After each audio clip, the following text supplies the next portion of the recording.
I followed what was being discussed for the short time I've been here, and I think there are good points being made about conflicts, the causes, and possible way forward in resolving them. But of course, what is very common is there will be old conflicts and old causes of the conflicts. There will also be new kinds of conflicts, as has been said, and possibly new causes as well.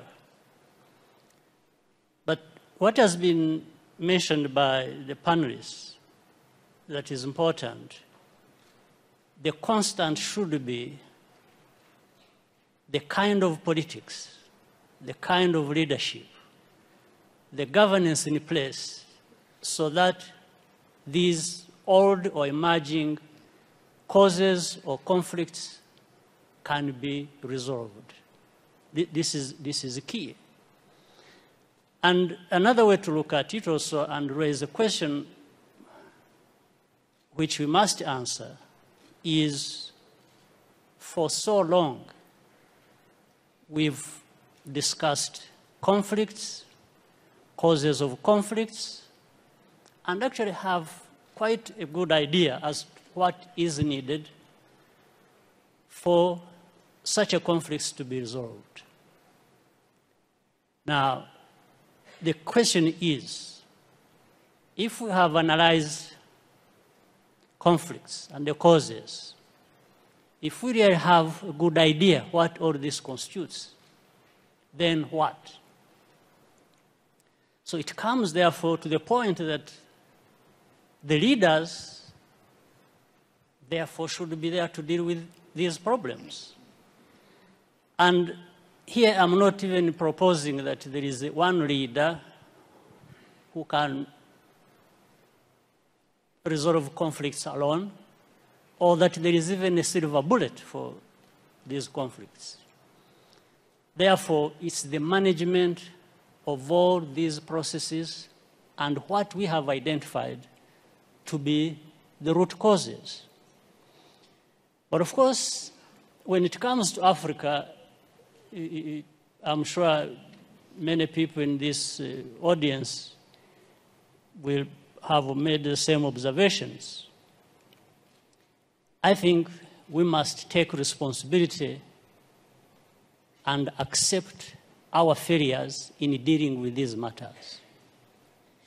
For example, relating to what President Obasanjo has just said, on the case of Boko Haram, or you can use that for many other cases.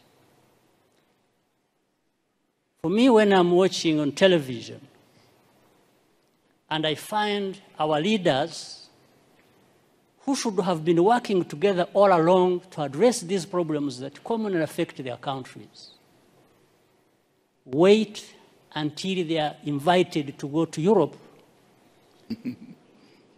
to sit there and just,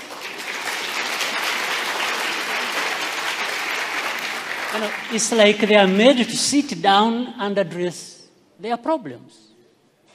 Why does anybody wait for that? What image does it even give about us, about Africa? In fact, the image it gives is that we are not there to even address these problems. We are there for a photo opportunity. We are happy to sit there in Paris with the President of France and address and just talk about addressing problems. It doesn't make sense that our leaders cannot get themselves together to address problems affecting our people. It doesn't make sense. Of course, I'm saying this painfully on the other hand that, well, I look forward for the time when I can be like the two former presidents. I think they are more free to say things than I do. Being where they are and me being where I am. So I tend to remain with some reservations about what I have to say because But I think there is that serious problem. African leaders, we don't need to be invited anywhere to go and address our problems without first inviting ourselves to come together to tell each other the actual truth that we must tell each other about our serious problems.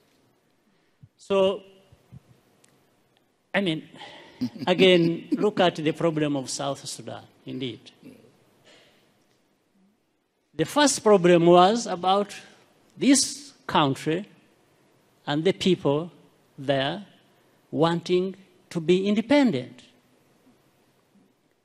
They got independence. Now that turned into a problem. How? So you have one war being fought, waged to be independent, then you have to fight another when you have achieved independence. Just fighting among themselves. Why? So some of these underlying root causes should and could have been addressed by the leaders there. Whatever happened, whoever was wrong, that's not the issue. It is still the responsibility of leaders. If they can't resolve the matters themselves, well, why not? Why not call upon neighbors to say, come and help? We have a problem here. Maybe there is a problem between the president and the vice president.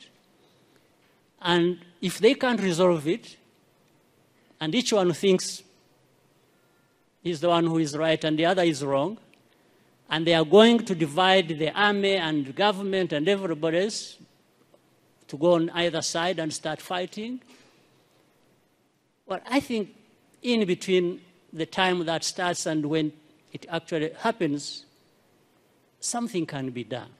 But it has to be leaders to work towards that and avoid the catastrophe that, like we are seeing or have seen or that has already happened in South Sudan. But of course, the unfortunate part is that the